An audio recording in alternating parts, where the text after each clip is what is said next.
Good evening everyone. तो जैसा कि आप सभी को पता है, हम यहाँ पर ले रहे हैं ऑनलाइन क्लासेस। किस क्लास के लिए? तो वो है 9th क्लास के लिए। किस सब्जेक्ट की? तो वो है मैथ की, जिसमें हम पढ़ रहे हैं 8.1। और इसके हमने जो है वो पहले 3 क्वेश्चंस कर लिए थे। अब हम करेंगे क्वेश्चन नंबर 4 और क्वेश्चन नंबर 5। ठीक है, तो चलिए करते हैं शुरू। क्वेश्चन नंबर 4 पहले पढ़ लेते हैं अच्छे से। क्या इसमें कहा, ये कह रहे हैं, कि show that the diagonals of square are equal and bisect each other at right angles. ठीक है, ये कह रहे हैं कि आप ये प्रूव कीजिए कि जो आपका स्क्वायर के जो डायगोनल्स हैं, पहली बात, एक तो वो इक्वल होते हैं, एक दूसरे को बाइसेक्ट करते हैं। और कहां पर बाइसेक्ट करते हैं? तो राइट एंगल पर। इट मींस 90 डिग्री के एंगल पर एक दूसरे को बाइसेक्ट करते हैं। तो गिवन अभी हम एक यहाँ पे शेप ले लेते हैं। मान लीजिए ये एक स्क्वायर है और इसका नाम है ABCD। ये इसको एक स्क्वायर मान लो अभी के लिए।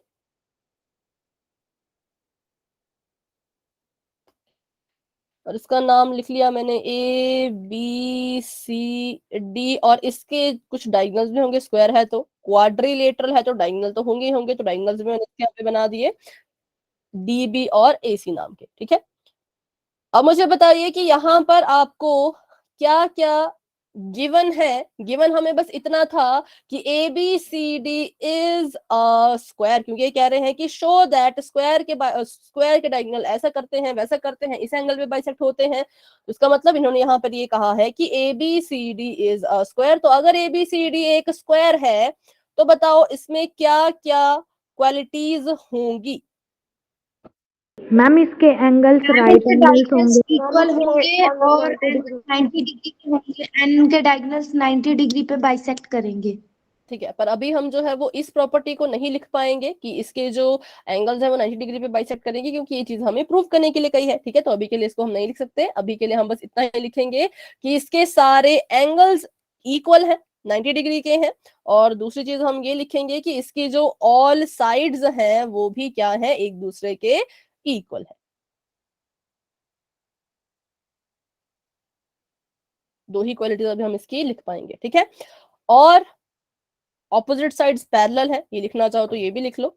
AB is parallel to BC, comma AD is parallel to BC। अब टू प्रूव क्या क्या प्रूव करना है वो भी लिख लेते हैं। प्रूव करने के लिए उन्होंने कहा कि आप पहले तो ये चीज प्रूव कीजिए कि इस स्क्वायर के जो डायगोनल्स है वो इक्वल है। It means prove that AC is equal to DB। और नंबर 2, ये एक दूसरे को बाइसेक्ट कर रहे हैं। अगर इसका नाम मैं O लिख दूं तो यहाँ पर प्रूव करने के लिए मुझे एक और चीज है कि आप प्रूव कीजिए कि OD is equal to OB और OC is equal to AO या फिर OA। ठीक है, और तीसरी चीज क्या प्रूव करनी है कि जो एंगल्स बन रहे हैं यहाँ पर,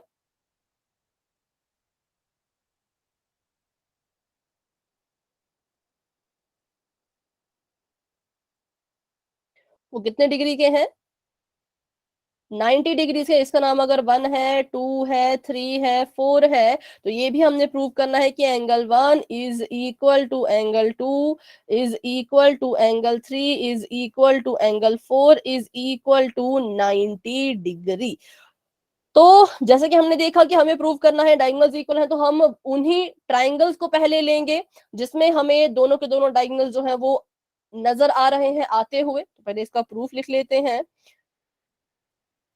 तो अगर मैं किसी तरह से ADB, चलो इसको ले लेते हैं पहला, और दूसरा ट्रायंगल कौन सा ले सकते हैं हम? Ma'am BCD। ठीक है, तो ये क्या हो जाएगा, इन दोनों को अगर हम ले तो हमारे ये जो ट्राइंगल्स हैं ये कॉन्ग्रुएंट प्रूव हो जाएंगे। और बाय CPCT हम क्या प्रूव कर पाएंगे कि डायगोनल्स आर इक्वल। ठीक है, तो अभी मैंने यहाँ पे ट्राइंगल ले लिया जिसका नाम है सॉरी, देखो नाम लिखने के लिए क्या करना होता है, नाम लिखने के लिए आपको जो है वो अच्छे से नाम लिखने पड़ेंगे। इसके कॉरेस्पॉन्डिंग पार्ट्स जो है वो इस नाम पे ही डिपेंड करते हैं। जैसे कि अगर मैं नाम लिखूं BAD और दूसरे ट्राइंगल का अगर मैं नाम लिखूं DCB,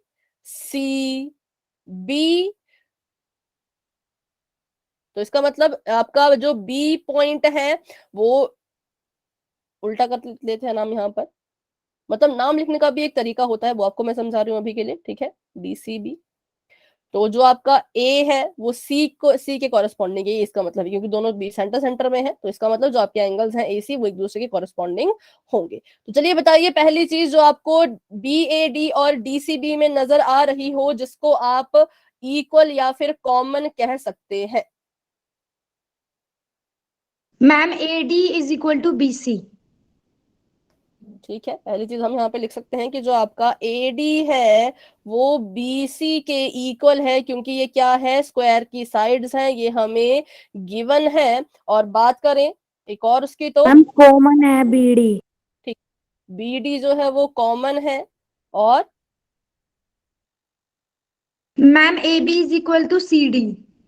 AB is equal to CD, क्योंकि ये भी गिवन है, क्योंकि ये एक स्क्वायर है, ठीक है। तो ये सारी चीजें गिवन थी, यहाँ पर हमने जो है वो क्राइटेरिया लगा लिया अपना SSS क्राइटेरिया, और SSS क्राइटेरिया लगाने पर हमने प्रूव कर दिया कि जो ट्रायंगल BAD है वो कॉन्ग्रुएंट है ट्रायंगल DCB के, और बाय CPCT हम कह सकते हैं, CPCT का यूज करके हम कह सकते हैं कि हमारा जो ये कौन है, हमारे जो इसके डायगोनल्स हैं जिनका नाम है DB, वो इक्वल है AC के, ठीक है। क्योंकि देखो ये वाली जो साइड है ये इस वाले ट्रायंगल की थर्ड साइड है, और मतलब सबसे लॉन्गेस्ट साइड कह सकते हो, और ये वाली जो साइड है ये इस वाले ट्रायंगल की सबसे लॉन्गेस्ट साइड थी, तो हम कह सकते हैं कि ये क्या होंगी, दूसरे के बराबर। हमने कहीं गलत तो नहीं मैम लिया, एक एक बार बार देख फिर से जरा। रिपीट कर दीजिए। एक मिनट एक मिनट, यस एक हमने मैम लिया गलत था, हो रहा है। हाँ थोड़ा सा गलत लिया, चलो उसको फिर से करना पड़ेगा, सॉरी मैंने गलत यहाँ पे गलती से देख लिया। देखो वो ट्रायंगल लो जिसमें दोनों डायगोनल्स आ रहे हो, जैसे कि ADB में DB आ रहा है, और कौन सा ट्रायंगल है जिसमें ये पूरा AC आए। Ma'am triangle ADC। हम्म, BAD और ADC, ठीक है। अब इसको लेके देखते हैं, यहाँ पे थोड़ा सा गड़बड़ हो गया, हमने ऑपोजिट लिया, ऑपोजिट में तो फिर पूरा डायगोनल ही नहीं आ रहा। ADC, तो यहाँ पर क्या चीज कॉमन आ सकती है।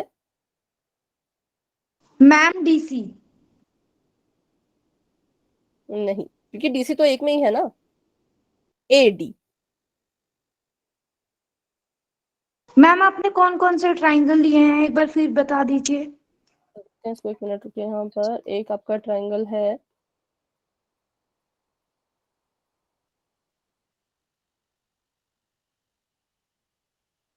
ADB, और दूसरा है ADC।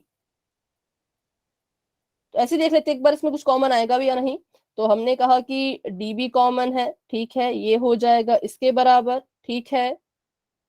और जो आपका ये वाला एंगल है वो आ जाएगा इसके बराबर, ठीक है, क्योंकि दोनों एडजेसेंट एंगल है, और दोनों एंगल, स्क्वायर के सारे एंगल वैसे भी बराबर ही होते हैं, हो जाएगा, ठीक है, ये भी कॉन्ग्रुएंट प्रूव हो जाएगा, ठीक है।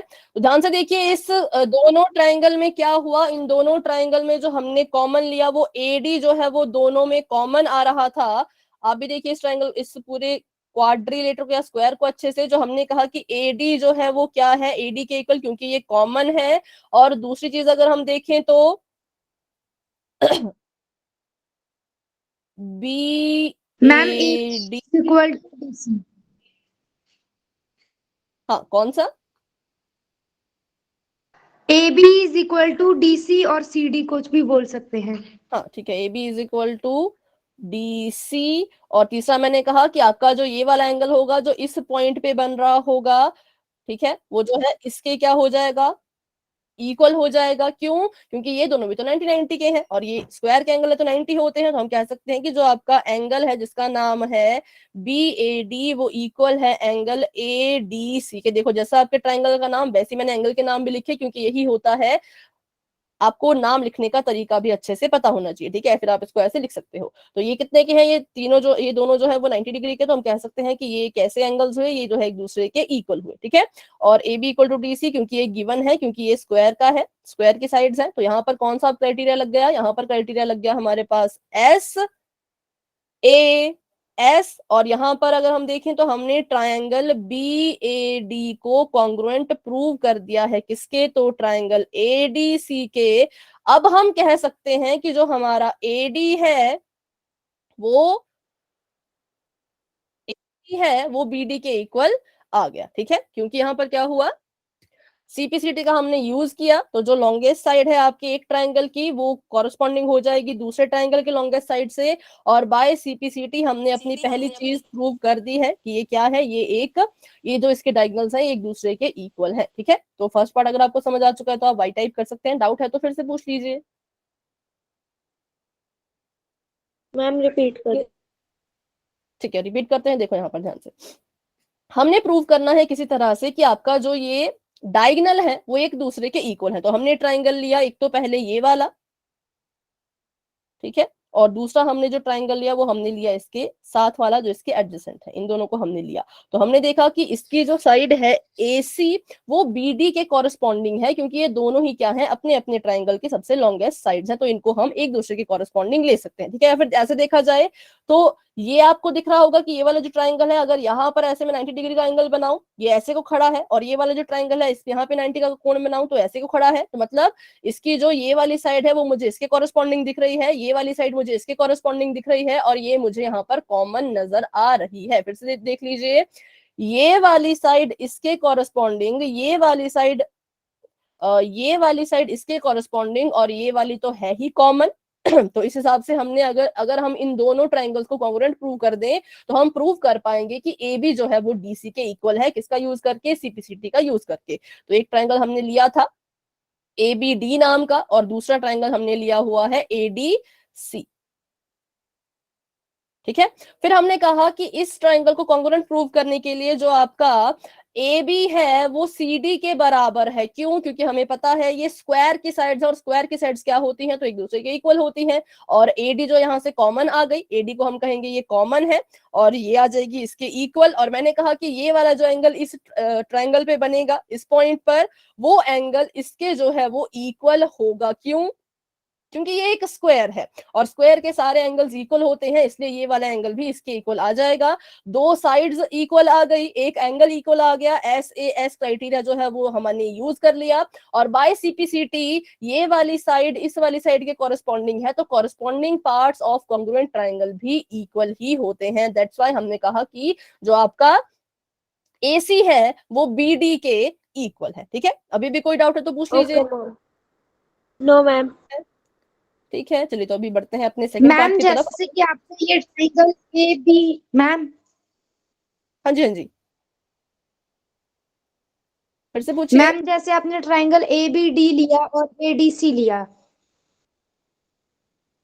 उसके बाद तो मैम उस तरीके से हम ए डी सी और बी डी सी भी ले सकते हैं ना? कौन कौन सा, डी सी ADC और बी डी सी और BDC? And B D C. हाँ, ले सकते हैं, जरूर, इसमें भी वही बनेगा। एंगल यहाँ पे बराबर आ जाएगा, ये साइड इसके बराबर, और ये कॉमन, हाँ जैसे भी आप लेना चाहे। वही मैंने कहा कि कुछ भी ले लो, बस ऐसे ट्राइंगल लेना जिसमें दोनों डायगोनल्स आ रहे हो। हमने क्या किया था, पहले पहले हमने उल्टा कर दिया था, एक हमने ले लिया था शायद ये वाला जिसमें देखो, जिसमें आपका सिर्फ DB आ रहा था, दूसरा हमने ट्राइंगल ले लिया था ये वाला जिसमें DB ही आ रहा था, AC कहीं नहीं आ रहा था, इसलिए हमने गलत कर दिया था। तो इसलिए आपने कोशिश ये करनी है जब भी डायगोनल्स इक्वल करने हो तो ऐसे दो ट्राइंगल्स लो जिसमें दोनों डायगोनल्स पूरे पूरे इंक्लूड हो रहे हो। ठीक है, तो पहला एग्जांपल करके हमने गलती भी सीख ली कि क्या नहीं करना है, और दूसरे से हमने ये सीख लिया कि क्या है जो करना है। तो चलिए, फर्स्ट पार्ट हमने प्रूव कर लिया है कि इसके जो दोनों डायगोनल्स हैं वो दोनों एक दूसरे के इक्वल हैं। अब हमने प्रूव करना है कि ये दोनों डायगोनल्स एक दूसरे को बाइसेक्ट कर रहे हैं। तो अगर हम ये चीज प्रूव कर दें कि OD जो है वो OB के बराबर है और OC जो है वो OA के बराबर है, तो भी हम इसको प्रूव कर पाएंगे कि ये दोनों एक दूसरे को बाइसेक्ट कर रहे हैं। तो कैसे आप करेंगे, सोचिए जरा, अगर आपको ये क्वेश्चन पेपर में आता तो आपके दिमाग में सबसे पहली चीज क्या आती कि हम क्या करें?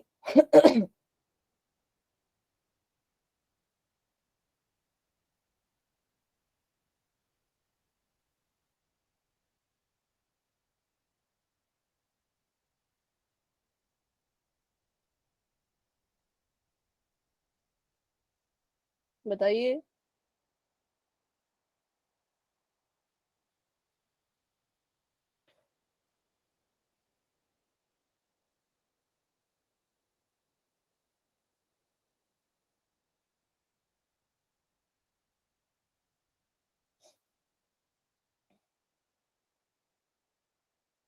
ठीक है। मैम जैसे हमने ट्रायंगल ए ओ बी लिया और बी ओ सी लिया, तो ऐसे हम कर सकते हैं प्रूव ओ सी को ओ ए के। ये ऐसे आप कह रहे हैं एडजेसेंट जो साथ साथ में ट्राइंगल्स हैं उनको लेकर के, यस मैम। पर कैसे कर पाएंगे? देखो एक बार ट्राई करते हैं। ये आपका ओ है अगर, तो चलो ये वाली साइड तो इसकी इक्वल आ जाएगी। उसके बाद, उसके बाद तो नहीं हो पाएगा। ए O B C O D, ठीक है, ऐसे नहीं होगा। ठीक है, इसके लिए हम क्या करेंगे? तो देखो अभी हमने सीखा कि एडजेसेंट एंगल्स इस केस में मत लेना, एडजेसेंट ट्रायंगल इस केस में मत लेना, क्योंकि नहीं हो पा रहा था। मतलब हाँ, एक चीज तो हमें मिल गई थी बराबर, पर दूसरी नहीं मिल पा रही थी। तो अब फिर से उन ट्रायंगल्स को लो जिनमें आपके ये दोनों दोनों चीजें आ रही हों। जैसे कि अगर मैं बोलूं कि आपका जो ये वाला ट्रायंगल ले लीजिए जिसका नाम है ए ओ बी, और दूसरा ट्रायंगल ले लीजिए इसके ठीक नीचे वाला जिसका नाम है डी ओ सी। ठीक है, तो अब देखते हैं इससे सॉल्व करके क्या क्या निकलता है। सबसे पहली चीज हमें पता है, अगर मैं यहाँ पे ट्रायंगल का नाम लिख लूं, ट्रायंगल ए ओ बी और ट्रायंगल डी ओ सी, ओ यहाँ पर है। ठीक है, ओ जो है वो ये वाला पॉइंट है। तो सबसे पहली चीज जो आपको दिख रही है, क्या इसमें बराबर आएगी? एक, ma'am A B equal to D C. ठीक है, A B is equal to D C. उसके बाद क्योंकि ये स्क्वायर की है गिवन, कोई बात नहीं बेटा, लेट ज्वाइन है तो कोई बात नहीं, अभी आप यहीं से क्लास को कंटिन्यू कीजिए, कोई डाउट होगा तो आप बाद में मुझसे पूछ लीजिएगा। ठीक है, और अगर मैं आपको बोलूं कि एक एंगल भी है जो इक्वल आ सकता है, वो कौन से एंगल्स हैं? अगर आप इस लाइन को, इन दो लाइंस को पूरा पूरा मानो, और अगर ये इंटरसेक्टिंग लाइंस हैं, तो बताइए कौन से एंगल एक दूसरे के इक्वल आएंगे? मैम एंगल 1 एंगल 3 के बिल्कुल सही, एंगल 1 और एंगल 3 आ जाएंगे इक्वल। क्यों? Vertically opposite angle. दोनों जो है वो वर्टिकली ऑपोजिट एंगल्स हैं, वी ओ ए, वर्टिकली ऑपोजिट एंगल्स। अब देखिए, अगर मैं इधर क्या करूं, अच्छा इसको पहले मिटाते हैं, नहीं तो आपको नजर नहीं आएगा। ठीक है, अभी सभी को समझ आ गया कि वर्टिकली ऑपोजिट एंगल्स थे, इसलिए हमने क्या किया, एंगल 1 को एंगल 3 के इक्वल मान लिया। Angle 1 is equal to angle 3, ये वाला जो एंगल है वो इस वाले एंगल के इक्वल है, क्योंकि ये वर्टिकली ऑपोजिट एंगल्स का काम कर रहे हैं।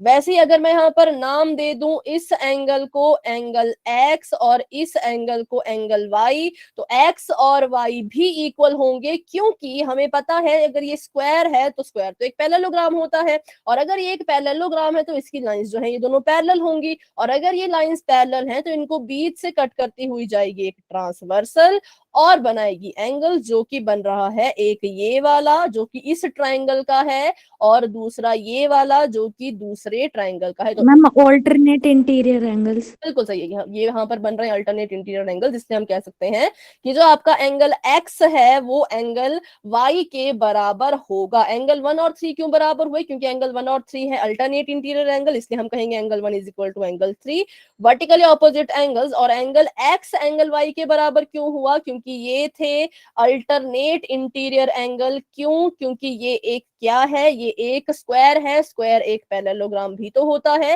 पैरेललोग्राम है तो इसकी जो साइड्स हैं वो पैरेलल होंगी, तो अल्टरनेट इंटीरियर एंगल्स हो गए ये, और इस हिसाब से हम मैम हाँ जी बेटा।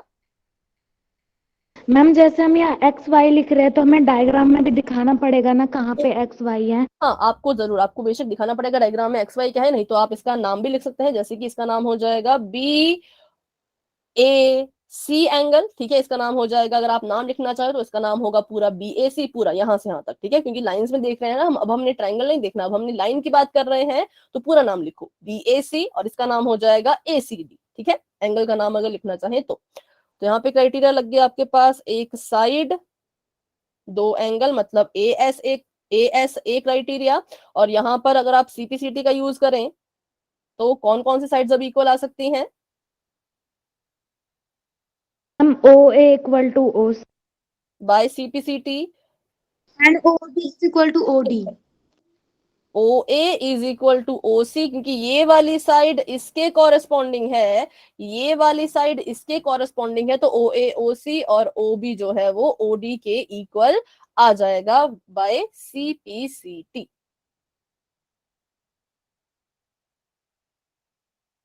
नंबर 4 है ये।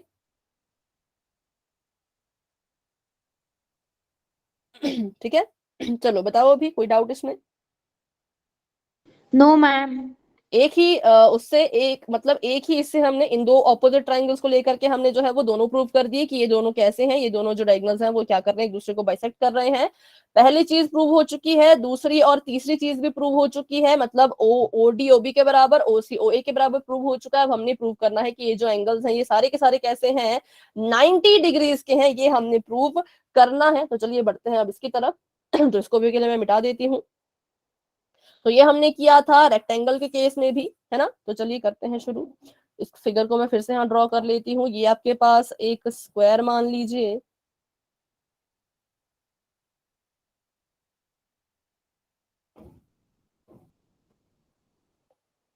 और ये इसके डायगोनल्स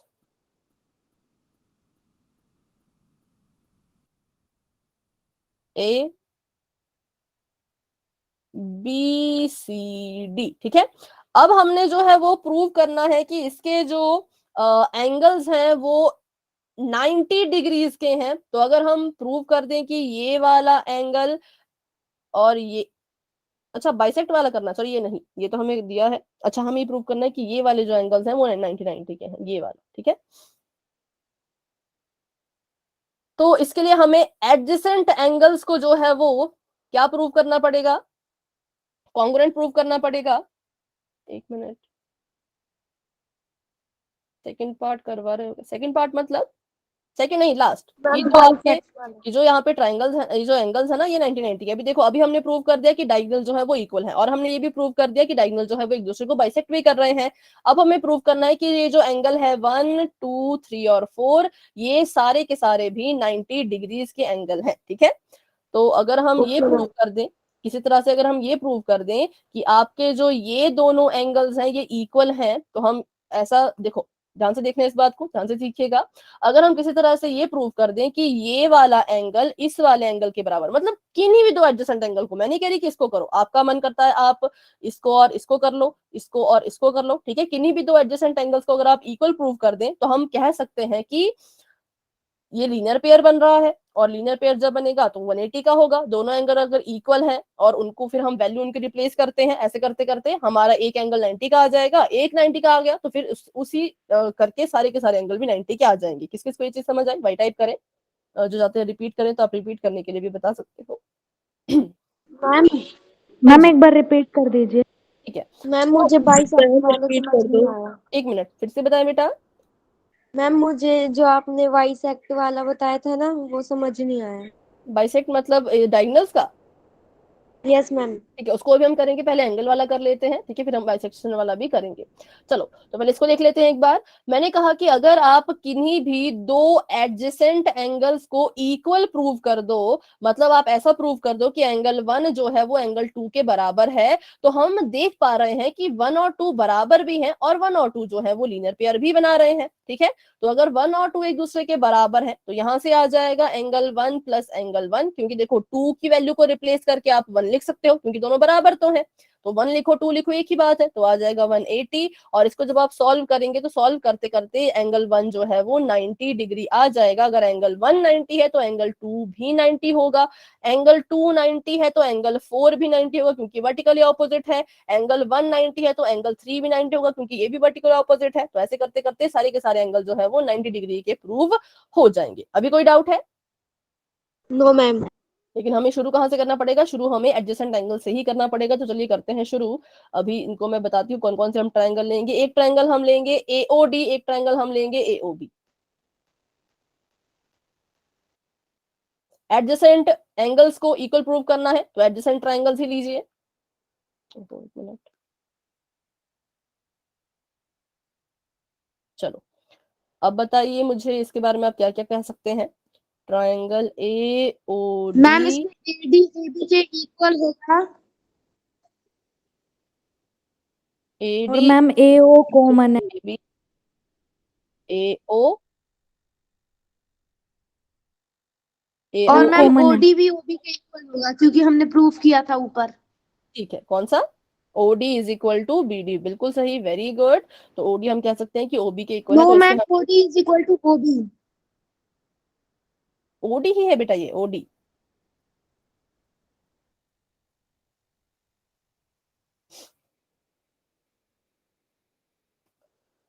ठीक है, तो ये हमने प्रूव किया है, तो आप इसको लिख सकते हैं प्रूव्ड अबव, ठीक है। और ये है कॉमन और ये है स्क्वायर की साइड, तो ये है गिवन। तो हमने यहाँ पे कौन सा क्राइटेरिया लगा दिया, साइड साइड साइड का। तो एस एस एस क्राइटेरिया लगने पर हमारे जो ट्राइंगल हैं ए ओ बी, वो कॉन्ग्रुएंट हो चुका है triangle A D D O A के। और यहां से हम कह सकते हैं कि एंगल 1 एंगल 2 के इक्वल है, क्योंकि देखो इसके भी इस टिप पे बन रहा है, इसकी भी इसी टिप पे बन रहा है, ये वाला एंगल भी ओ पे, ये वाला एंगल भी ओ पे। तो इट मींस ये दोनों एंगल एक दूसरे के कॉरेस्पॉन्डिंग है। अगर ये दोनों एक दूसरे के कॉरेस्पॉन्डिंग है तो बाय सीपीसीटी हम कह सकते हैं कि angle 1 is equal to angle 2, ठीक है।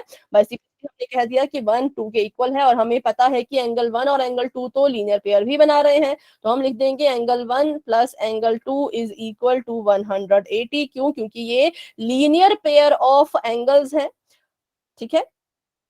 और उसके बाद देखिए यहाँ पर तो बस यही था इसमें। अब यहाँ पे एंगल 1 को चेंज कर लो या 2 को चेंज कर लो, मैं यहाँ पे एंगल 1 की जगह पे एंगल 2 लिख लेती हूँ, क्योंकि 1 2 के बराबर है। आप 1 लिखो आप 2 लिखो, कोई फर्क नहीं पड़ता। Angle 2 plus angle 2 is equal to 180। जब आप x प्लस x लिखते हो तो उसको आप 2x लिखते हैं, है ना। जब आप x में x को ऐड करते हो तो आप उसको 2x लिख लेते हो। तो जब आप एंगल 2 में एंगल 2 को ऐड करोगे तो आप उसको 2 इंटू एंगल 2 लिख सकते हो। x प्लस x अगर 2x है तो एंगल 2 प्लस एंगल 2 भी 2 इंटू एंगल 2 होगा, विच इज इक्वल टू 180। और यहां से एंगल 2 की वैल्यू निकाल लीजिए, तो एंगल 2 आपका 90 डिग्री आ जाएगा। अगर एंगल 2 90 डिग्री है तो एंगल 1 भी आ जाएगा 90 डिग्री। अगर एंगल 1 90 डिग्री है तो एंगल 3 भी आ जाएगा 90 डिग्री, क्योंकि 1 और 3 है वर्टिकली ऑपोजिट एंगल्स। और अगर 2 90 डिग्री है तो एंगल 4 भी 90 डिग्री ही होगा, क्योंकि 2 और 4 भी जो है वो वर्टिकली ऑपोजिट एंगल्स हैं। तो एक एंगल की वैल्यू निकाल लेने से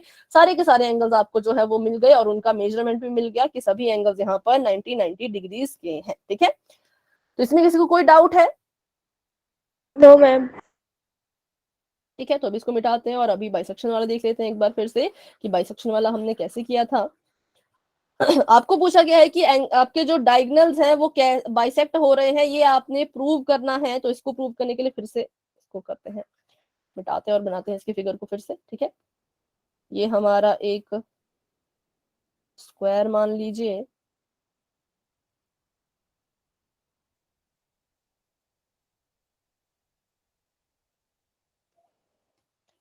डायगोनल यहां से यहां जा रहा है, एक डायगोनल यहां से यहां आ रहा है। इसका नाम लिख लेते हैं, तो ए बी सी डी, और इसका नाम है ओ। ये कह रहे हैं कि आप ये प्रूव कीजिए कि डी ओ ओ बी के इक्वल है और ओ ए जो है वो ओ सी के इक्वल है। मैंने कहा इसको प्रूव करने के लिए हम क्या करेंगे, ऑपोजिट एंगल्स ले लेंगे।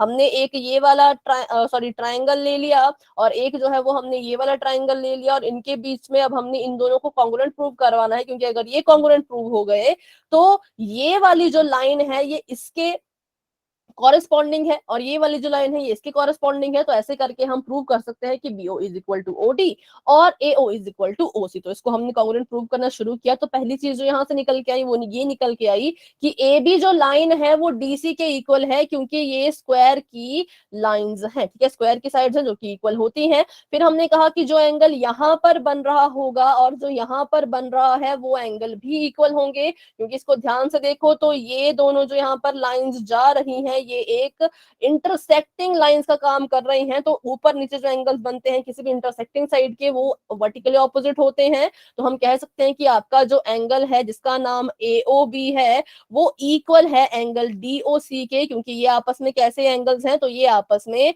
वर्टिकली ऑपोजिट एंगल्स हैं। फिर हमने कहा कि हमें पता है ये एक स्क्वायर है, ये एक स्क्वायर है, तो इट मींस ये एक पैरेललोग्राम होगा। अगर ये पैरेललोग्राम है तो इट मींस इसकी ऑपोजिट साइड्स पैरेलल होंगी। तो अगर इसके ऑपोजिट साइड्स पैरेलल है और ये लाइन यहाँ पे ट्रांसवर्सल का काम कर रही है, तो यहाँ पर कुछ एंगल्स बनते हैं। एक एंगल यहाँ बन रहा है जो कि आपके ऊपर वाले ट्राइंगल का है, एक एंगल यहाँ बन रहा है जो कि आपके नीचे वाले ट्राइंगल का है। तो हम कहेंगे कि BAC जो एंगल है ये वाला वो इक्वल है सी ए के, क्योंकि ये दोनों एक दूसरे के अल्टरनेट इंटीरियर एंगल्स हैं, इसलिए हम कह सकते हैं कि इसका थर्ड पार्ट भी यहाँ पे इक्वल आ गया, जो है angle A is equal to angle C, क्योंकि ये कैसे एंगल है, अल्टरनेट इंटीरियर एंगल्स। फिर हमने इसको कॉन्ग्रुएंट प्रूव कर दिया। कॉन्ग्रुएंट प्रूव करके सीपीसीटी का यूज करके हम कहेंगे, सीपीसीटी को इस्तेमाल करके, कि जो ये वाली साइड है वो इसके इक्वल और जो ये वाली साइड है वो इसके इक्वल, क्योंकि ये कॉन्ग्रुएंट कॉरेस्पॉन्डिंग पार्ट्स है किसी भी कॉन्ग्रुएंट ट्राइंगल के लिए। तो यहां से हमने क्या किया, यहां से हमने प्रूव कर दिया कि ये जो आपके डायगोनल्स हैं वो एक दूसरे को बाइसेक्ट कर रहे हैं। यहां पर हमने लिख दिया कि AO है OC के बराबर, AO है OC के बराबर और OD है OB के बराबर। ठीक है, तो अभी कोई डाउट है तो फिर से पूछ लीजिए किसी पर्टिकुलर पॉइंट पे। No ma'am. ठीक है, तो अभी के लिए इसको मिटाते हैं और बढ़ते हैं अपनी नेक्स्ट क्वेश्चन की तरफ। अगला क्वेश्चन आप सभी के सामने कुछ इस तरह का है, ध्यान से इसको पढ़ेंगे और इसको देखते कैसे सॉल्व करेंगे। क्वेश्चन नंबर 5 में ये कह रहे हैं कि show that the diagonals of a quadrilateral are equal and bisect each other, then it is a square. Same ऐसा ही क्वेश्चन हमने पिछली क्लास में भी किया था, जिसमें आपको आया था कि जो शो करो कि डायगोनल है क्वाड्रिलेटरल के, अगर वो एक दूसरे को बाइसेक्ट कर रहे हैं राइट एंगल पर, तो ये रोम्बस है। अब सेम यही क्वेश्चन हमें यहाँ पर आया है, बस फर्क कितना है, फर्क इतना है, क्वेश्चन नंबर 3 में हमने रोम्बस प्रूव किया था, क्वेश्चन नंबर 5 में हम स्क्वायर प्रूव करेंगे। रोम्बस प्रूव करने के लिए हमने इसकी सारी साइड्स को इक्वल प्रूव कर दिया था, स्क्वायर प्रूव करने के लिए हमें क्या क्या प्रूव करना पड़ेगा, बताइए।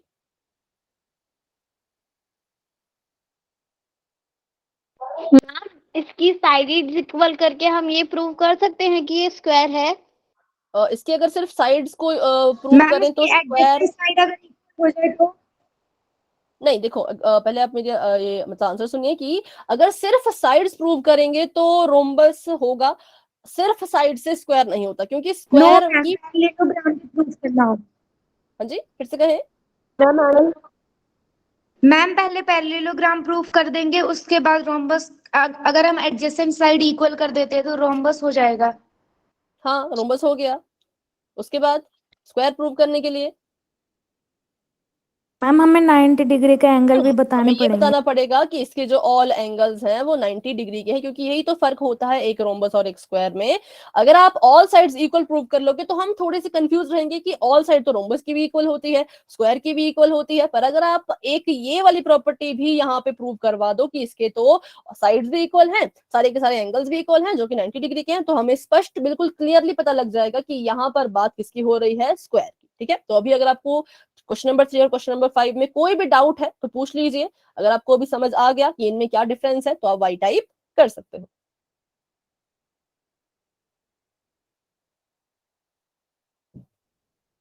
ठीक है,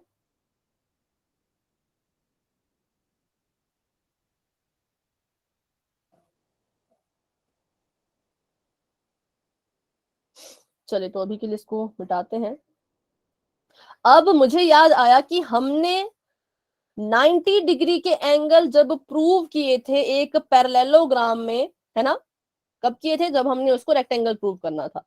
तो चलिए पहले देखते हैं, मतलब उसी की तरह शायद हम इसको भी सॉल्व करेंगे थोड़ा थोड़ा।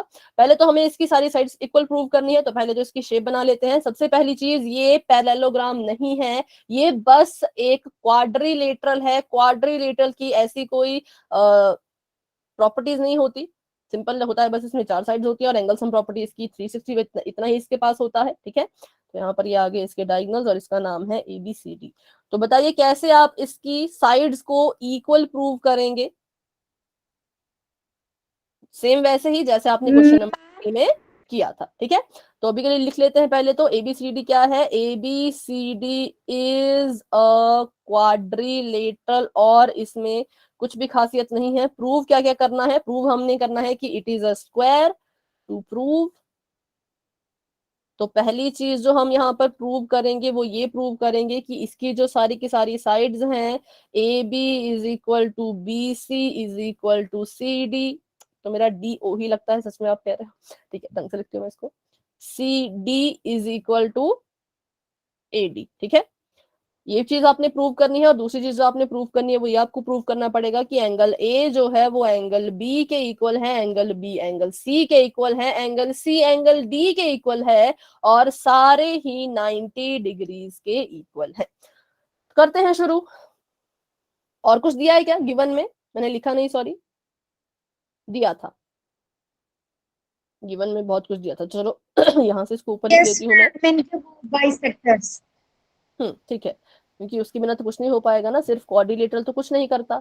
तो A B C D is quadrilateral, shortcut में लिखा, आप इसकी फुल फॉर्म लिख लीजिएगा। सबसे पहली चीज क्या दी है कि इसके डायगोनल्स इक्वल है, ऐसा कहा है क्या, या सिर्फ बाइसेक्ट ही कहा है? पढ़ो मैम क्वेश्चन पढ़ के डायगोनल्स भी इक्वल गिवन है। ठीक है, तो इसका मतलब मैम इक्वल है। AC जो है वो BD के इक्वल है, नंबर 1। नंबर 2 क्या दिया है? मैम बाइसेक्ट मैम है। बाइसेक्ट कर रहे बाइसेक्टर्स जो हैं। है वो इक्वल है, OA is equal to OC। No ma'am, OA is equal to OC, yes. हाँ, और OD is equal to OB।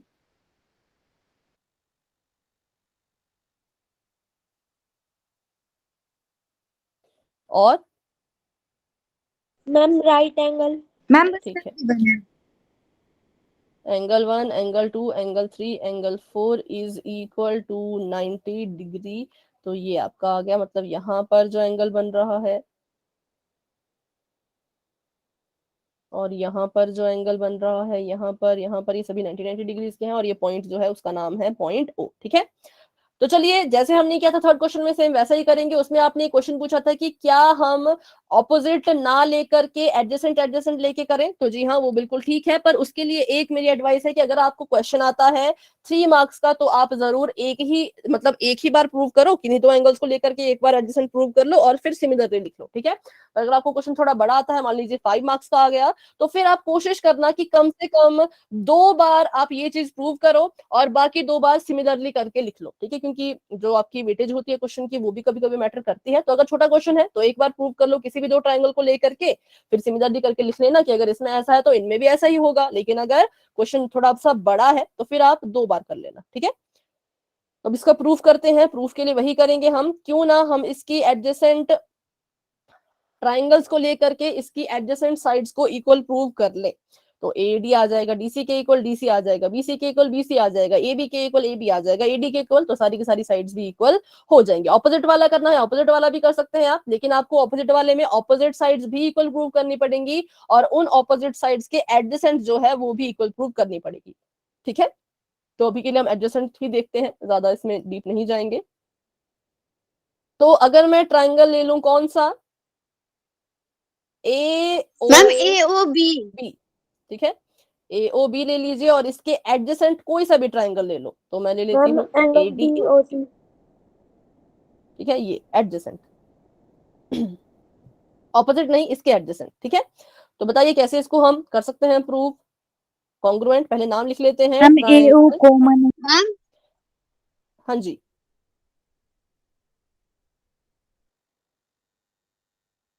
अब कुछ मैम कह रहे हैं? AO कॉमन आ जाएगी और DO is equal to BO हो जाएगा।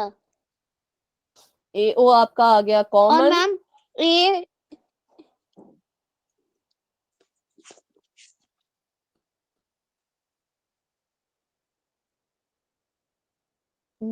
और ये तो मैम एंगल हो सकते हैं।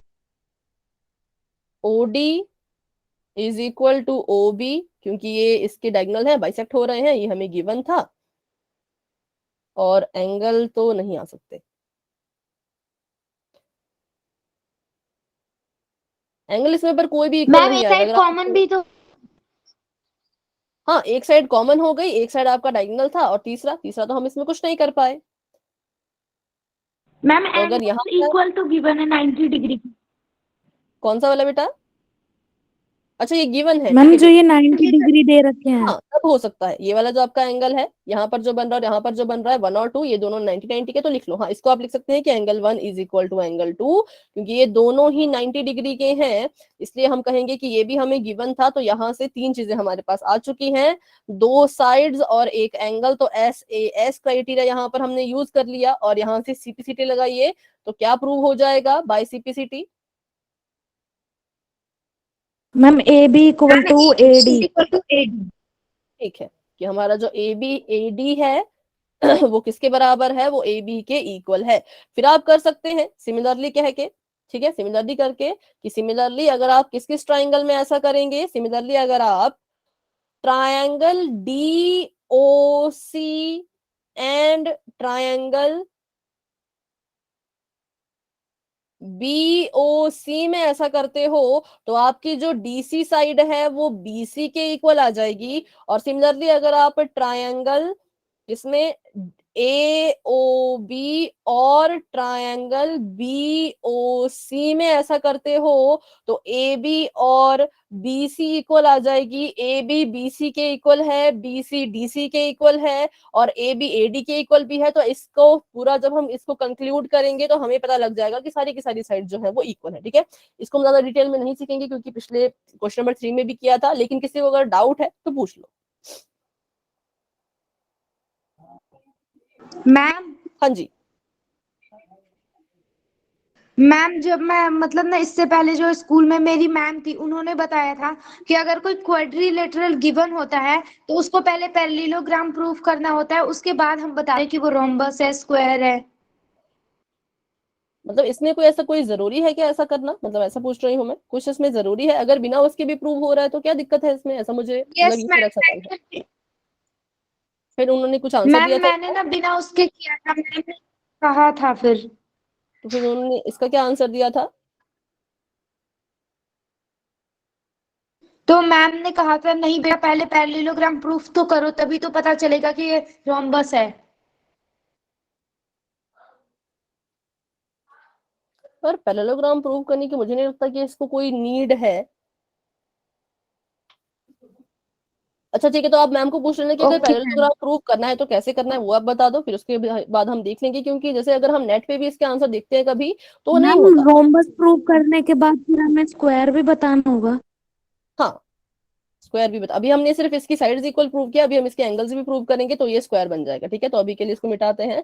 बाकी ये वाला क्वेश्चन जो आपने कहा ये आप एक बार पूछना, मैं भी इसके बारे में सर्च करूंगी। ठीक है, चलो तो अभी देखते हैं कि हम कैसे एंगल्स को ओके प्रूव मैम। करेंगे, कौन कौन से। तो ये जो इसके एडजेसेंट एंगल्स हैं इनके बारे में।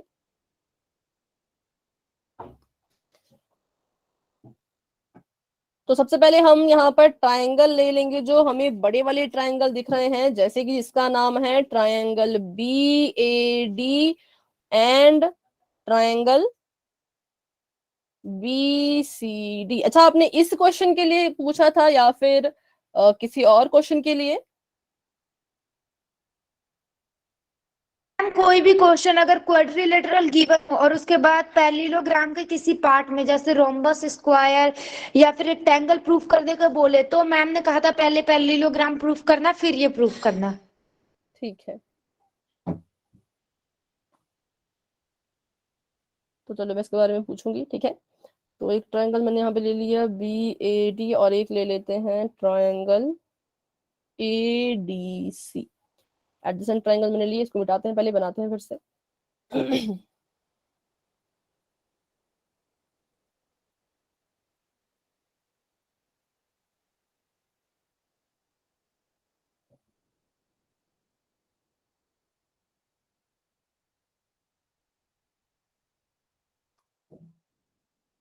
ABCD, तो हम यहाँ पे ट्रायंगल लेंगे BAD और ABC। कहाँ पे BD ढूंढते हैं इसको? BAD, एक मिनट।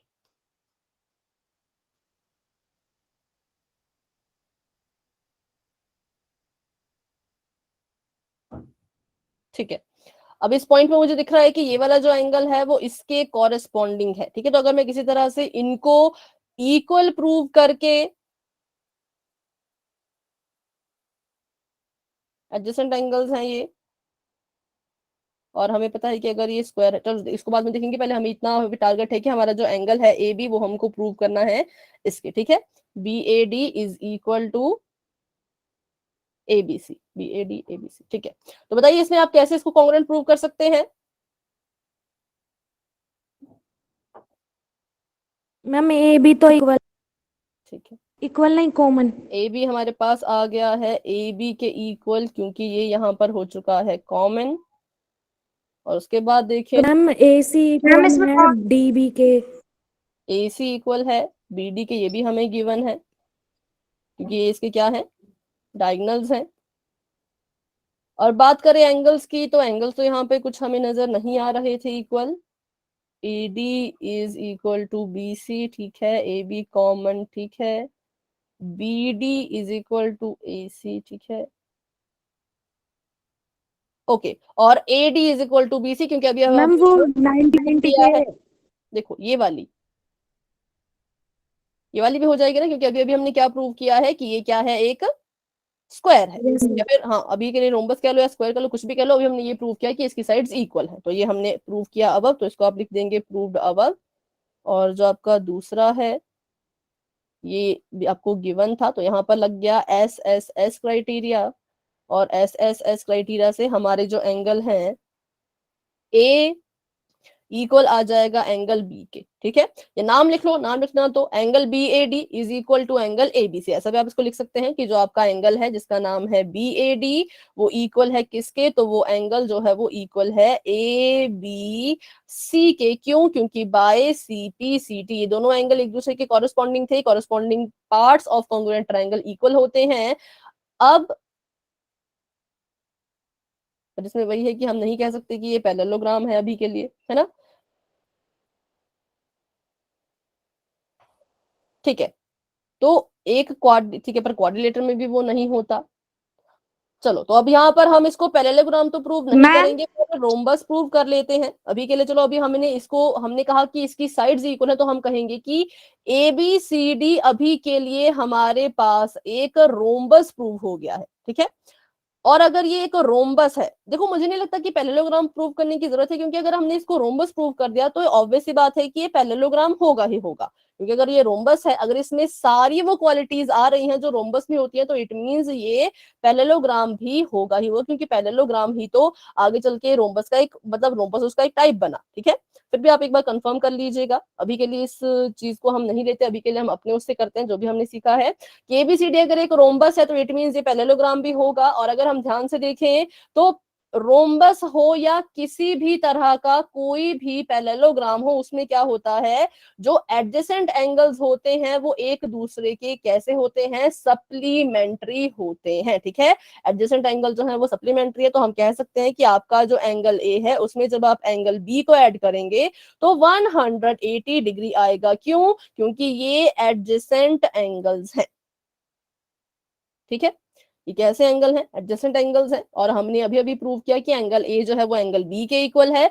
तो अगर मैं एंगल ए को एंगल बी लिख दूं और इसको भी एंगल बी ही रहने दूं, तो ये आ जाएगा आपके पास 180 डिग्री। और ये 180 आ गया, तो फिर से वही पूरा अपना कर पूरा वो प्रोसेस अब फॉलो कीजिए। तो ये 2b, ये 180, और एंगल बी आ गया 180/2, और यहाँ से आ गया ये 90 डिग्री, ठीक है। तो यहाँ से आपका एंगल बी जो है वो 90 आ गया, तो एंगल ए भी 90 आ जाएगा। और क्योंकि ये सारे ही फिर एक दूसरे के एडजेसेंट एडजेसेंट निकलेंगे, एंगल ए 90 तो एंगल डी भी 90, एंगल डी 90 तो एंगल सी भी 90, एंगल बी 90 तो एंगल सी भी 90, ऐसे करते करते सारे के सारे एंगल जो है वो 90 डिग्री प्रूव हो जाएंगे, ठीक है। पर चलो ट्राई करते हैं, अगर हम इसको पैरेललोग्राम प्रूव करना चाहते तो कैसे करते।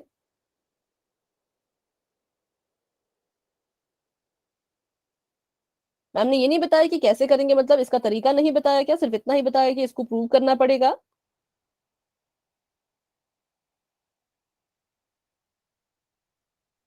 और जब आपको ये क्वेश्चन मैंने सॉल्व करवाया था, मतलब क्लास में, तो आपने इसको अपनी नोटबुक में लिखा था इसका सोल्यूशन। Yes ma'am. तो आप वो सॉल्यूशन मुझे यस अपने मैम। जो है वो मतलब ग्रुप में भेज देना, ठीक है। कोई भी एक स्टूडेंट उस सॉल्यूशन को ग्रुप में भेज देना, पूरा का पूरा, जहां से भी आपने शुरू किया, एक एक लाइन जो भी लिखी है, फिर उसको देख के मैं समझने की कोशिश करूंगी कि क्या है कैसे है, ठीक है। क्योंकि जब मैंने, जैसे हम नेट पे जब सर्च करते हैं ना आंसर, तो उसमें ऐसा नहीं था कि पैरेललोग्राम प्रूव करना पड़ेगा, बट या अगर ऐसा कह रहे हैं तो शायद हो, उसको मैं एनालाइज करके आपको बता दूंगी कि क्या है और क्यों है, ठीक है। तो बस ये थे हमारे इस चैप्टर के ये क्वेश्चंस। और अब हम इस चैप्टर को आगे कंटिन्यू नहीं करेंगे, क्योंकि आगे के जो क्वेश्चन है वो बहुत लंबे हैं। कुछ बच्चे उनको कैचअप कर सकते हैं, लेकिन कुछ बच्चे उनको कैचअप नहीं कर पाएंगे, और उन बच्चों का एक तरह से फिर टाइम वेस्ट ही होगा। इसलिए हमने सोचा कि इसके जो जरूरी चीजें थी मेरी नजर में, प्रॉपर्टीज सबसे जरूरी थी, क्योंकि प्रॉपर्टीज आपकी हेल्प करेंगी ही करेंगी, आपके एमसीक्यू क्वेश्चन सॉल्व करने के लिए भी, और इन क्वेश्चन को सॉल्व करने के लिए तो बिल्कुल, और जो आगे बड़े क्वेश्चन है उनको सॉल्व करने के लिए भी। अभी फिर हमने कहा था कि इसको अब हम कर देंगे बंद, और आपके पास दो ऑप्शन है कि आपको 13 चैप्टर पढ़ना है या 14 चैप्टर पढ़ना है, तो ये चॉइस मैंने रखी थी। तो अभी सभी बच्चे अपनी अपनी तरफ से आंसर देंगे ताकि मैं देख पाऊं ज्यादा वोट किसको है, फिर उस चैप्टर को हम कंटिन्यू करेंगे, ठीक है। मैम हमने ये दोनों ही चैप्टर कर लिए, 13 कल खत्म हो जाएगा रिवीजन में, कल इसका लास्ट टेस्ट है, सारी एक्सरसाइज के सारे यस क्वेश्चन। मैम, ये हम कर चुके हैं, मैम तो फिर 13 से और मैम करें, इसका कल लास्ट टेस्ट भी है। तो फिर क्या 14 कल करना लास्ट चाहिए? टेस्ट है इसके, जो कुछ question yes ma'am, 14। Ma'am 14 chapter easy है। चलो तो 14 चैप्टर फिर डिस्कस कर लेते हैं मैम ये थोड़ा। बहुत बार मतलब मैम ने करवा दिया। मतलब 13 हो चुका है, ऐसा आप कह रहे हैं, या 14? मतलब एक पूरा सेंटेंस बताएं, 13 करवा लिया बहुत बार या 14? मैम दोनों हो मैम चुके हैं। दोनों ही हो गया है। हम दोनों ही अच्छा बहुत ठीक बार है, हो चुके हैं। लेकिन फिर भी देखिए बहुत से बच्चों को डाउट है अभी 14 में। देखो ऑप्शन बेटा दो ही है, 13 या मैम 14, तो 7 चैप्टर नहीं करेंगे, ठीक है। चलो 15 को भी ले लेते हैं, 13 14 15। अब बताओ इन तीनों में से, मैम ये देखो एक तीनों ही वोट हो आया चुके है हैं। 13 को। नो मैम मैम ये तीनों देखो 3 4 4 बार रिवाइज हो पीछे चुके से हैं। करनी है। जिनको ये मैम आता है वो 14 हो अभी चुका करे है। तो फिर वोट ना करे, जिनको नहीं आता वो बताएं। देखो 2 वोट आ चुके हैं 13 को, और 3 वोट हैं 14 को, 3 मैम वोट 13 को आते हैं। हाँ जी, मैम जैसे चैप्टर 13 में फॉर्मूलेज है तो मैम वो तो हमें चलिए, याद ही करने होते हैं, पर कभी कभी हम भूल जाते हैं। तो जैसे मैम ने हमें फिगर से समझाया था कि तुम ऐसे कर सकते हो, क्या आप वो बता सकते हैं? हाँ मतलब वहीं से हम शुरू करेंगे, वही चीज हम शुरू करेंगे जो आपको बताया ना फिगर से, वही हम शुरू करेंगे इसके लिए। तो देखिए बहुत से वोट 13 को है, 13 को ही करेंगे, तब हम टाइम बचेगा तो 14 भी कर लेंगे, ठीक है। अच्छा 14 मैम अगर आप कह रहे 13 हैं में आते तो बस इसका तो फॉर्मूलाइज हुआ है कि कभी याद नहीं रहते तो। उसको भी हम कर मैम लेंगे, मतलब जैसा है, ठीक है। पहले उनको कर लेंगे और उसके बाद क्वेश्चन जो है, क्वेश्चन इसमें हम पूरे पूरे चैप्टर नहीं करेंगे, जो इंपॉर्टेंट क्वेश्चन है उनको ही हम करने वाले हैं, ठीक है। ओके मतलब मैम। ऐसा आप सोचेंगे चैप्टर पूरा कंप्लीट तो वो नहीं हो पाएगा, क्योंकि टाइम ही बहुत कम है, 4 ही क्लासेस बचती है अभी, 4 5 क्लासेस। तो हम कोशिश करेंगे कि इंपॉर्टेंट इंपॉर्टेंट चीजें कर लें और बाकी रहने दें। तो अगर 14 चैप्टर आपको क्लियर है तो मुझे आप बताओ कि आपके चैप्टर में कौन कौन से टाइप के ग्राफ्स हैं। नंबर 1 मैम एक बार ग्राफ है। ग्राफ, नंबर 2 मैम हिस्टोग्राफ है, हिस्टोग्राम हिस्टोग्राम, नंबर और 3 फ्रीक्वेंसी फ्रीक्वेंसी पॉलीगन। टेबल। हाँ हिस्टोग्राम और पॉलीगन। उसको फ्रीक्वेंसी पॉलीगन। मुझे बताइए हिस्टोग्राम अगर आप ड्रॉ करना चाहते हैं तो इसको ड्रॉ करने के लिए क्या क्या चीजें हैं जो आपको चाहिए?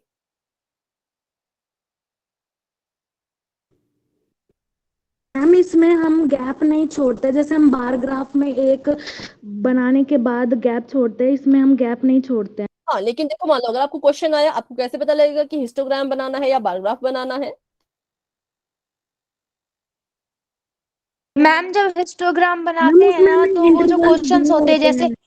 20 to 20 20 to 25 ऐसे करके होते हैं। ठीक है, तो मान लीजिए आपका 20 to 25 है, ये आपका 26 to 31 है, ये आपका 32 से 37 है, तो क्या इसका हिस्टोग्राम बन जाएगा? यस मैम बन यस मैम। जाएगा। मैम बस हमें गैप नहीं छोड़ना है, हमें 20 मैम से बस 25 इसमें ना तक को ले जाना है। मतलब मैम 25 को क्या 20 करना में है? से हाफ माइनस वो करेंगे, 25 में हिस्टोग्राम जोड़ नहीं बनेगा, देंगे। इसका बार ग्राफ बनेगा। ठीक है, तो हिस्टोग्राम में आपको चाहिए होता है क्लास इंटरवल। कैसा क्लास इंटरवल? तो ma'am continuous continuous. Class interval. Continuous class interval की क्या क्या क्वालिटीज होती हैं, अगर आप मुझे वो बता सके तो। कैसे पता लगाते हैं कि ये जो इंटरवल है ये कॉन्टिन्यूअस है या नहीं? तो नंबर 1 उसमें क्या होना चाहिए, नंबर 2 उसमें क्या होना चाहिए? मैम इसके क्लास इंटरवल का जो गैप होता है बीच का, वो बिल्कुल इक्वल होना चाहिए। ठीक, ठीक है, एक होना चाहिए इक्वल गैप, और दूसरा और मैम ये ना बिल्कुल बार ग्राफ की ही तरह होता है, पर ये कॉन्टिन्यूअस क्लास इंटरवल का होता है बस। हाँ, लेकिन कंटिन्यूअस क्लास इंटरवल की हम बात कर रहे हैं, इसकी क्या क्या क्वालिटीज हैं। तो पहला आपने बिल्कुल ठीक कहा कि गैप जो है वो इक्वल होना चाहिए, मतलब 20 से 25 का गैप इक्वल हो, 31 से 30 इसका गैप इक्वल हो, यहाँ से यहाँ का गैप इक्वल हो। और दूसरी चीज होती है कि जो नंबर आपके फर्स्ट क्लास इंटरवल के लिए अपर लिमिट का काम कर रहा है, वही नंबर आपकी सेकंड क्लास इंटरवल के लिए लोअर लिमिट का काम भी करे। ठीक है, ये आपकी अपर लिमिट होती है, ये आपकी लोअर लिमिट होती है। तो अगर अपर लिमिट जो है वो आपकी कैसी है, 25 है, तो आपकी लोअर लिमिट भी 25 अगर होती तो हम कहते कि ये जो है ये आपका कैसा ग्राफ है, ये आपका कॉन्टिन्यूअस ग्राफ है। अगर गैप भी इक्वल हो जाए और लिमिट भी इक्वल हो जाए तो हम कहेंगे ये कॉन्टिन्यूअस है। कॉन्टिन्यूअस क्लास इंटरवल होगा तभी आप हिस्टोग्राम बना सकते हैं। कॉन्टिन्यूअस क्लास इंटरवल नहीं होगा तो हिस्टोग्राम नहीं बनता। आपने कहा अभी कि यहाँ पर 25 था। आप मुझे बताइए आपने यहाँ पर हाफ से ही क्यों माइनस किया? आपने कहा ना कि 25 को हम माइनस करेंगे हाफ से, माइनस तो नहीं करेंगे 25 में तो ऐड करेंगे हाफ को, इसमें 20 में करेंगे, माइनस करेंगे। इसमें भी हाफ से क्यों? कैसे पता लगेगा कि हाफ से ही करना है? मैम क्योंकि ये दोनों के बीच में ना बिल्कुल 1 नंबर का गैप है, जिनका सम हाफ प्लस हाफ करेंगे तो 1 होता है। ठीक है, अगर और यहाँ अगर हम पर इसको प्लस 20, माइनस, ठीक है, अगर यहाँ पर 27 होता तो आप क्या करते?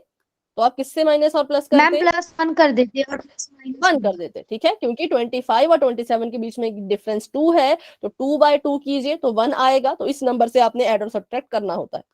ठीक है, हिस्टोग्राम में ये होता है। अच्छा, मान लो आपका जो अपर लिमिट लोअर लिमिट है वो इक्वल है, गैप अनइक्वल है, तो आपकी क्या स्ट्रेटेजी रहेगी इसको, इस ग्राफ को बनाने की? मैम आई थिंक इसका क्लास इंटरवल निकालते हैं। नो नो हम नो 0.5 माइनस करेंगे और अपर लिमिट में प्लस कर देंगे, फिर नीचे वाले में भी सेम ही करेंगे। इसमें करने की जरूरत नहीं है, क्योंकि इसमें देखो ये भी 25 पे खत्म हुआ, 25 पे शुरू हुआ, 32 पे खत्म हुआ, 32 पे शुरू हुआ। तो इस तरह के जब देखो, जब लोअर लिमिट अपर लिमिट सही हो पर गैप अलग हो जाए, जो इनके बीच का डिफरेंस है, जैसे कि यहाँ पर डिफरेंस आ रहा है 5, मैम यहाँ पर इसमें हम डिफरेंस आ क्लास रहा है, मार्क करेंगे। क्या करेंगे बेटा? हम क्लास मार्क। नहीं, इसमें क्लास मार्क नहीं होता। इसमें जो है, मैम मैंने इसका भी ऐसे बना दिया था। इसमें जो है वो ग्राफ ही अलग बनता है। इसमें ग्राफ आपका बनता है, उसके दो कॉलम बनते हैं अलग। एक आपका निकलेगा लेंथ ऑफ रेक्टेंगल, एक आपकी निकलेगी विड्थ ऑफ रेक्टेंगल, और फिर जो ग्राफ बनेगा वो इन दोनों के बीच में ही बनेगा। फ्रीक्वेंसी का भी उसमें कोई काम नहीं आएगा, लेंथ और विड्थ में ही आपका ग्राफ बनेगा। ठीक है, ये आपकी क्वेश्चन नंबर 8 और 9 है। ये आपकी क्या बोलते हैं इसके 14.3 आई थिंक उसके। ठीक है, तो 8 और 9 क्वेश्चन को ध्यान से देखना, उसमें आपने जो है वो लेंथ और विड्थ मैम निकाल के किया होगा। हाँ जी बेटा। यस मैम, ये क्वेश्चन एग्जाम्पल में भी एक। हाँ, तो उसको भी देखना। ठीक है, कि जब अपर लिमिट लोअर लेकिन लिमिट इस अलग क्वेश्चन होती है को ना। तो मैंने वैसे ही कर दिया था। कैसे बेटा? मैम मतलब जैसे इनका गैप अनइक्वल है तो मैंने अनइक्वल गैप में ही बना दिया था आई थिंक। तो वैसे नहीं कर सकते, इसका एक लॉजिक तो है ये कि रॉन्ग आपको, होगा ना? हाँ वो रॉन्ग हो जाएगा। आपको जो है वो लेंथ और विड्थ निकालनी है, इसके फॉर्मूले हैं। लेंथ का तो वही है, लेंथ होती है आपकी इनके बीच का गैप, और विड्थ का फॉर्मूला होता है जो आपको फ्रीक्वेंसी दी गई होगी, और जो आपके इंटरवल की स्पेसिफिक लेंथ होगी वो, और लोएस्ट, सॉरी एक मिनट, विड्थ होता है वो, सॉरी गलत, लेंथ और विड्थ, मैंने उल्टा फॉर्मूला बता दिया। क्योंकि मैम मुझे इस क्वेश्चन में डाउट था बट मैं मैम से पूछना भूल गई थी। चलो, तो इसको आप डाउट रखना अभी, मतलब इसको क्वेश्चन को याद रखना, इसको हम करेंगे 13 के बाद। अच्छा, एक आखिरी कर लेते हैं फटाफट से, फ्रीक्वेंसी पॉलीगन के बारे में भी थोड़ा सा डिस्कस।